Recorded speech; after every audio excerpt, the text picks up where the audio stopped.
يا شركة النفط الرقابة واجبه على المحطات الذي بتغشنا. 2000 سيارة قد امست خاربه، والمشكلة هو الغش في بترولنا. قال المحاسب حاسبه ونحاسبه، ما هو بلاش وقال هذا مننا. ودام حاسبناه الاخطاء عاقبه، ومفسده صلح وما هدم بنا. بترولهم مغشوش وانتي غايبه، وما خرب بنصلحه من جيبنا.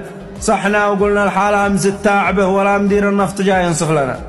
شكل ابن محسن بقى يطلع صاحبه يدير شركتنا ويحكم بيننا. شوفوا سفير الشعر مطول شاربه، هذا الشنب قادر يخرج حقنا.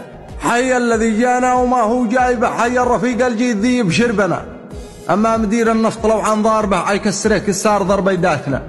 قد احرقوا روحي وكبدي لاهبه من غشهم بالخلط في بترولنا. لا وين وانت يا يمنا ذاهبه، كل المصايب حلقت لا فوقنا. اين المدير قل له يعدي واجبه، من غشنا يا ناس ما هو مننا. وندعم من الرئيس يجاوب نايبه، يقول لنا حتى انا يا ابوينا. العيب فيكم يا العقول العايبه، ما شعبنا ماذا صنع ماذا جنى. طلبت الراتب وقدم راتبه، باقيت مصيه حكومه دمنا.